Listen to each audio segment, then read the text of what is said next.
Starts to make their way towards it, but Fitch is actually pushing all the way towards the bottom here. This is aggressive to say the very least. It's going to be Tyloo finding the first couple of frags as attacker will take down Crism as well. It looks like this CT push has fallen flat. James, he was positioned right, but couldn't find the headshot onto attacker. He'll back himself into a doorway, a cavern. One.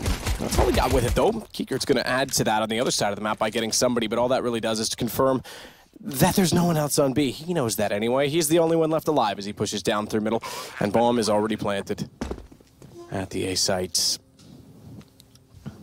Considering the fact that they've gone back down, is he just going to save this? He's got armor, I suppose. Listen, this is some of the things you're going to see from time to time with this new purchasing system, or new money system, if you want to call it that. And here comes Tyloo. Missed shot from James. Buster's immediately going to hightail it back the other direction. He's got to get into supportive position because James, he's on 8 HP. And here they come into the site, running him over with nowhere to go except into Buster's weapon. He's got the M4A1S at the ready. Finds two immediately. And the bomb will enter smoke down. Boost naturally the next step to try and retake the site, to try and deny a bomb plant. Damage to both, but no kill coming through. It's now a 3-on-3 with Buster once again having to go aggressive toward the Ruins position. Exciting round, this one. Advantage for Tyloo, though, I would say, with that bomb planted. Summer flushed out of position. He'll now hold behind the pillar. He's got the AWP, but flashes keep coming in, taking his crosshair out of position here. But it feels like he's going to hit one of these shots at least, and that's why they're together, making sure they can trade. The shot doesn't land, and that's the cue. He will have to fight too for now. It's so close range. Will he be able to get it done? He can't, and surely they've got the kit this time. Buster will get on it because he's got it. It's all down to James, whether he's part of this fight. He absolutely is now, but Ben Ted takes him down with a lovely headshot there. Tyloo will surely bring this one back now. The fact the orb's been removed. Bintet shows off why he's so highly rated. His stats are so consistent as he finds Kickert as well. He found Crism. He's got 3 in this round. And there's only one left to get, and that's Buster. AWP was down toward Library. He might consider that, if nothing else, on this Deagle, because he has no armor, has no kit, and the bomb is planted for Tyloo. He's still trying it. Smoke flash, even checks to see if they're flanking him. Surprised he's going to rotate. I think he's going to take a right now. Get the op. That's got to be the call. At least get away with that weapon at this point in time. Surprisingly, it's only 3-3. These are much slower rounds than what we saw in Cash. This feels like it's been going forever already, but we're just getting started. And back and forth, both teams showing signs of knowledge to the map and to each other, I would say. Yeah. It really is interesting to watch. Buster does recover the AWP just to note. They actually had as the grenades keep coming through. A double kill through the smoke. You love to see that. Yeah, they literally jumped the opposite direction and get caught in the apex by one bullet. Not quite one bullet, but pretty much. Impressive stuff to get the start for Kickert. Certainly is a kick to Tyloo. Summer has to go back out toward Banana at this point in time.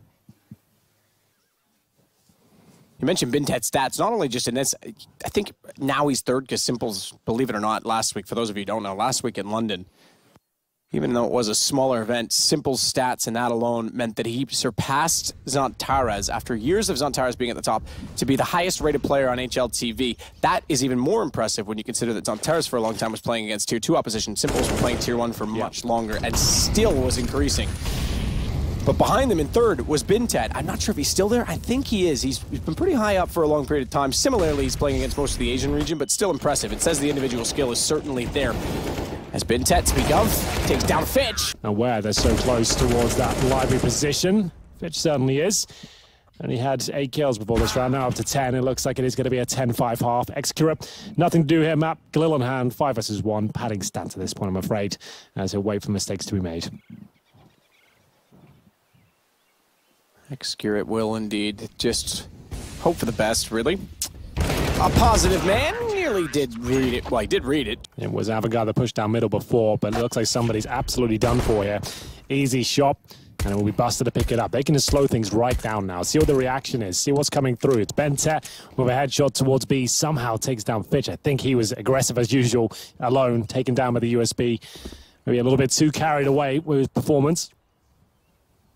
Bintet finds him. That's a solo peek with a Glock against USP when you got the advantage. Not something I'd recommend, but they're going to go with the execution here in the 4-on-4. All the Molotovs as well. They're really going for this. You can see Penta trying to play off the new box, even though the Flames are there. He has nowhere to fall back to, and they'll pay the price. Summer needs to hit these shots, and nothing lands at all. That should be round Avangar as the bomb's planted. It's now up to Attacker, and indeed Execura and Buster. An automatic weapon. Someone will call me out on the terms too, right? Technicalities all across the board. Technically, Buster burned Summer alive, but that was due to the fact that he got the few damage shots in from the AK-47 first. Execute up close, Deagle in hand, but not ready to find the headshot. Buster's got that as well, and it's going to be just Attacker to try and deny overtime point. I don't think that's going to happen. I think you might be over to something there. We'll see. Attacker with the CZ in hand. And you can see Avangar not taking any chances here. They're going to let Buster just say, I'm going to walk into B. If I find him, just go away. Let's get that information first. And now they've confirmed he's top middle. That bomb should just hightail it towards the B-bomb site. It's somebody who's got to step up here. The smoke will dissipate momentarily. Can he find multiple frags here? As he knows there's footsteps and players on the other side.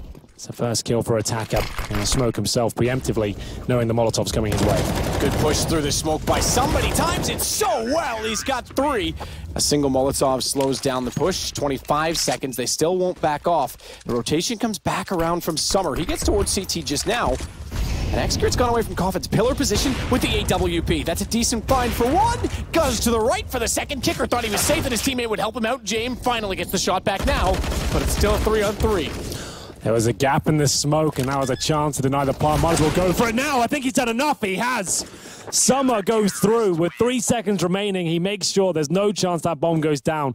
Okay, they still have a whole other series, worst-case scenario, but even still, that's something that'll haunt you for the rest of your days.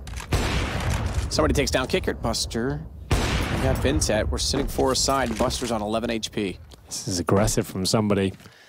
He's got the AWP and, gives himself up. He hits it. I knew he was going to as well. The fact he's low HP is just ridiculous. He jumps up, spots it, and gets the wall bang in. And that's what Tyloo are all about. He is way more aggressive in that position with the AWP than Execute. Yeah. Execute sits back every single time. Somebody's now walled through that twice, this time for a kill. Kill and the man advantage, crucially, as well. And he's still going to play toward water. Down in the low angle. Nowhere to jump to get away. He's going to have to be perfect in movement. Does do it. Got the shot. Somebody tagged as well through the edge of the wall. Crizzen. He's down to 19. This is another round. This is 15-13. Surely it is. 22 seconds. You said it. The panic was ensuing a few rounds ago. Now it's hesitation because they're overthinking this situation severely, and it's now 15-13. Can they get the opening pick again? It looks like overtime might be likely. Could have been the hero from the previous round, but they've got a 5-on-3. If they don't close it out now, this is going to be an absolute disaster. It looks like it might be done. Somehow we've seen all the rounds here from a 15-5 scoreline. But the 5-on-2 suggests this is done, and this is the sort of play style was winning them rounds. And once again, they look confident, and Buster should be able to close it out here. There it is. This might be one of the most subdued celebrations for a team qualifying into the next stage of a major you'll ever see, because this, okay, they win it, but this is airy. This is not what you would have wanted from a 15-5 scoreline. There will certainly be some shadows in the back of their mind in regards to that. It's all on Bintet, 1-on-5, and heartbreaking for Tyloo to come this far back. After a slow start on their own map, they will